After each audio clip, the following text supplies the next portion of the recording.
Iya dokter, mungkin teman-teman di rumah ini dokter mungkin belum tahu nih tentang imposter syndrome. Sebenarnya imposter syndrome itu apa sih dokter? Imposter syndrome itu adalah suatu pola psikologi di mana seseorang itu dia merasa tidak pantas ketika dia mendapat prestasi, ketika dapat pujian, Mhm. penghargaan, atau ketika baru mulai bekerja ya. Nah, karena dia berpikir dia itu dapat mendapatkan semuanya itu karena bantuan orang atau hanya keberuntungan. Nah, jadi dia ada satu ketakutan bahwa dia akan dilabel sebagai penipu, takut ketahuan sebagai penipu. Padahal bukti-bukti yang ada itu sudah menunjukkan kalau dia itu sebenarnya pantas untuk mendapat penghargaan tersebut. Nah, itulah kondisi yang kita kenal sebagai imposter syndrome ya. Assalamualaikum, salam sejahtera, salam sehat jiwa. Bersama saya Saifuddin Nasution di acara Seksi Ansetas PPPDS KJI. Dan telah hadir bersama kita Dr. Endro Hadi, Magister Kedokteran, Spesialis Kedokteran Jiwa. Bagaimana dokter kabarnya hari ini dokter? Kabar baik, Dokter Saifuddin, gimana kabarnya? Baik dokter. Dan hari ini dokter kita akan membahas tentang imposter syndrome. Bagaimana cara mungkin teman-teman di rumah ini mengenali bagaimana cara imposter syndrome, ciri-cirinya dan pengertiannya ya dokter. Iya dokter, mungkin teman-teman di rumah ini dokter mungkin belum tahu nih tentang imposter syndrome. Sebenarnya imposter syndrome itu apa sih dokter? Imposter syndrome itu adalah suatu pola psikologi di mana seseorang itu dia merasa tidak pantas ketika dia mendapat prestasi, ketika dapat pujian, Mhm. penghargaan, atau ketika baru mulai bekerja ya. Nah, karena dia berpikir dia itu dapat mendapatkan semuanya itu karena bantuan orang atau hanya keberuntungan. Nah, jadi dia ada satu ketakutan bahwa dia akan dilabel sebagai penipu, takut ketahuan sebagai penipu. Padahal bukti-bukti yang ada itu sudah menunjukkan kalau dia itu sebenarnya pantas untuk mendapat penghargaan tersebut. Nah, itulah kondisi yang kita kenal sebagai imposter syndrome ya. Oh, imposter syndrome itu berarti dia merasa seperti malah seperti penipu ya dokter ya. Padahal dia mempunyai kompetensi untuk suatu pekerjaan ya dokter ya. Benar sekali. Kalau misalnya begitu dokter, siapa yang paling beresiko yang untuk mengalami imposter syndrome ini dok? Tentu saja semua orang beresiko ya, Iya. bahkan ada studi yang cukup baru yang saya temukan, lebih dari 80% orang setidaknya pernah mengalami sekali imposter syndrome selama hidupnya ya. Nah, siapa yang paling beresiko? Tentu saja semakin tinggi jabatannya, semakin tinggi prestasinya, semakin banyak penghargaan yang dia dapat, ya itu akan meningkatkan resiko dia mengalami imposter syndrome. Oh, berarti dia malah semakin punya jabatan, dia malah berkemungkinan karena berprestasi itu ya tadi dokter ya. Dan mungkin tidak syndrome ini dapat berdampak pada kesehatan mental dan kesejahteraan seseorang secara keseluruhan ya dokter. Tentu bisa, cuman saya mau tekankan bahwa imposter syndrome itu sendiri sebenarnya bukan diagnosis gangguan gangguan kejiwaan ya, yaitu hanya berupa kumpulan-kumpulan gejala.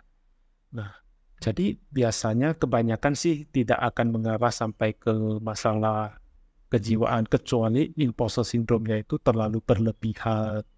Misalnya terlalu khawatir, takut ketahuan penipu, ya itu kan bisa mengarahkan dia ke gangguan cemas ya. Atau misalnya dia saking tidak percaya dirinya, terlalu berlebihan, ya itu kan mengarahkan ke depresi juga kalau terlalu berlebihan ya konteksnya ya.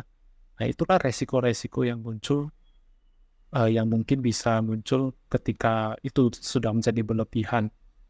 Oh, berarti itu dampaknya ya dokter ya, dampak yang apabila kalau imposternya dia terlalu berlebihan malah bisa menjadi kecemasan sampai dia bahkan ke depresi juga ya dokter ya. Benar sekali. Dan misalnya tadi dokter, sebelum dia sampai kecemasan dan depresi, mungkin tidak imposter ini mempengaruhi kemampuan untuk dia menjadi sukses atau semakin meningkat lagi kayak dokter bilang tadi untuk peningkatan jabatan kan gitu kan. Orang yang jabatan tinggi dia kemungkinan imposternya yang agak bisa terjadi pada seseorang itu kan dokter. Mungkin tidak ini mempengaruhi. Jadi misalnya dia sudah jabatan tinggi malah jadinya kinerja dia menurun seperti itu dokter. Karena dia merasa tidak pantas, dia kadang-kadang jadi nggak berani minta naik jabatan, nggak berani minta naik gaji. Ya tentu itu kan mempengaruhi kali ya Oh. ke jenjang karirnya. Malah dia nggak seakan-akan jadinya nggak pede ya dokter ya orangnya ya. Nggak dan bagaimana nih dokter tadi kan dia ngerasa nggak pede nih, nggak percaya diri, malah mau minta jabatan naik aja malah aku pantas nggak ya? Mungkin seperti itu ya dok. Bagaimana cara dia untuk membangun kepercayaan diri dia supaya dia lebih pede gitu? Jadi kita kan tahu ya bahwa orang yang imposter syndrome itu sebenarnya ada nih bukti bahwa dia pantas. Cuman kan karena dia imposter syndrome ya dia tetap aja khawatir. Nah jadi salah satu teknik yang bisa saya rekomendasikan, dia boleh journaling. Tapi misalnya nih, dia boleh journaling, dia setiap malam lakukan. Nah, dia boleh pikirkan, apa saja sih? Atau cuma satu aja bukti. Ada nggak bukti yang mendukung bahwa saya ini sebenarnya pantas berprestasi? Misalnya dia pikir-pikir, oh ternyata saya bekerja lebih keras dari orang lain. Dia boleh catat di jurnalnya. Lalu besoknya dia pikirkan lagi, oh ternyata saya datang ke kantor lebih awal dari orang lain dan pulang lebih lama dari orang lain. Dia catat lagi. Nah, kalau udah 100 hari kan udah ada 100 alasan dia pantas untuk berprestasi. Nah, ini tentu tidak healing secara instan. Tapi setidaknya bukti-bukti yang dia kumpulkan yang berbeda setiap hari itu bisa melemahkan pikiran yang mengarah ke imposter syndrome, pikiran yang merasa tidak pantas. Nah, karena itu semakin lemah pikiran imposter syndrome-nya, tentu kepercayaan dirinya akan semakin tinggi kan? Iya. Berarti dengan membuat seperti diary ya dokter ya. Diary apa yang kita capai, bagaimana hasilnya, itu kita lihat lagi. Mungkin itu menjadi dia semakin pede ya dok ya. Dan mungkin ada yang mau saya tanya lagi nih dokter. Kalau misalnya ada seseorang dengan imposter syndrome ini, apakah imposter ini dengan cara tadi itu bisa hilang sepenuhnya, atau masih ada nih rasa dia yang kurang pede di diri dia gitu? Jadi imposter itu bisa hilang, bisa nggak hilang. Dan kalau udah hilang bisa muncul kembali. Kita kan nggak bisa mengontrol apakah di masa depan ada stresor-stresor. Misalnya tiba-tiba dapat lagi, naik jabatan lagi. Karena naik jabatan itu bagi beberapa orang itu malah jadi distres ya. Walaupun kita pandang sebagai positif ya.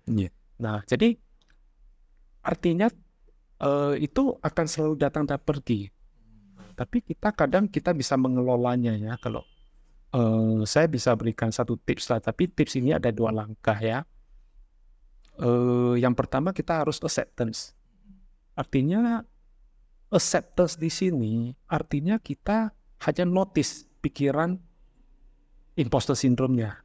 Kita notice itu tanpa kita hakimi, tanpa kita pelihara, tanpa kita debat. Nah, setelah itu kita masuki langkah kedua, yaitu setelah kita notice, kita secara lembut kembali ke present moment. Misalnya nih, kita sedang bekerja, tiba-tiba muncul pikiran tidak pantas nih di kerjaan tersebut. Ya kita boleh notice saja, lalu kembali lagi kerja. Nanti dia datang lagi, ulangi lagi. Nah, tujuannya apa? Tujuannya supaya kita membentuk default mode baru atau kebiasaan baru yang lebih mindful. Tentu saja ini harus dilatih terus. Nggak bisa secara instan juga ya dokter ya untuk melakukannya itu ya. Berarti kemungkinan dia balik lagi pun ada juga ya dok ya.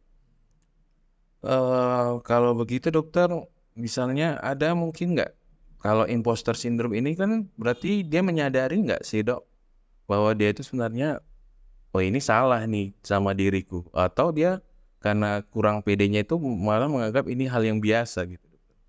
Ya, bisa disadari, bisa tidak.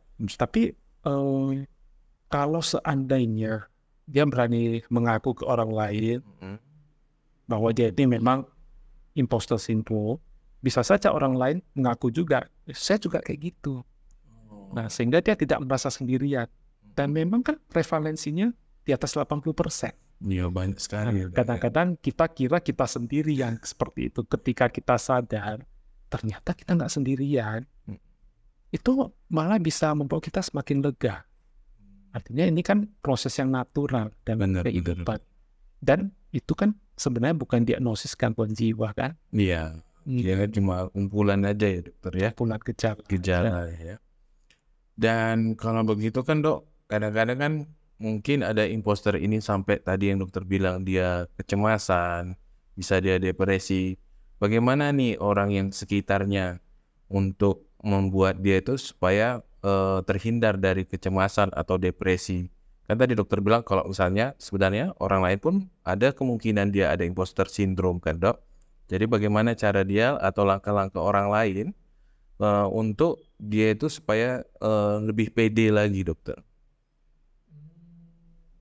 Sebenarnya kalau memang orang itu menyadari ya dia ada imposter syndrome, sebagai teman ya bisa saja kalau kasih kerjaan itu yang mampu tata laksana. Lalu kalaupun dia ada kegagalan, ya janganlah tunjukkan gestur yang gak senang, jangan dihakimi, lalu jangan dibanding-bandingkan dengan orang lain. Lalu ketika dia memang lagi imposter syndrome, kita boleh kasih dia waktu untuk kelola nafas atau afirmasi dulu, sehingga dia ketika dia lebih stabil baru kita lanjut. Lalu apabila dia memang curhat atau apa, ya kita empati, kita tunjukkan gestur yang memang kita selalu ada untuk membantu dia. Nah, cara-cara ini memang nampaknya sederhana dan klasik, tapi untuk orang imposter itu sebenarnya itu sangat terbantu. Ya sangat membantu kali ya dok. Kalau kita lihat orang yang selalu menjudge atau membanding-bandingkan, ini malah memperburuk kesehatan mental seseorang itu ya dokter ya.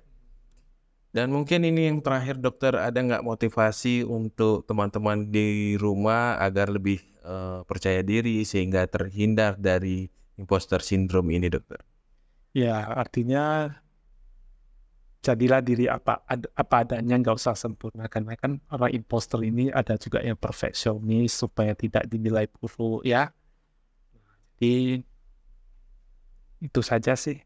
Mungkin itu saja ya dokter. Terima kasih dokter. Mungkin ada teman-teman yang di rumah dokter ingin berjumpa dokter, bisa di mana dokter? Saya praktek di Klinik Utama Bina Atma, di Klinik Atlantis dan Rumah Sakit Imelda. Oh, jadi teman-teman pengen jumpa dokter Andrew bisa di 3 tempat itu tadi dokter ya. Terima kasih semuanya atas perhatiannya. Mudah-mudahan acara ini dapat menambah ilmu dan pengetahuan kita semua. Dan akhir kata, tiada kesehatan tanpa kesehatan jiwa. Assalamualaikum warahmatullahi wabarakatuh. Salam sehat jiwa.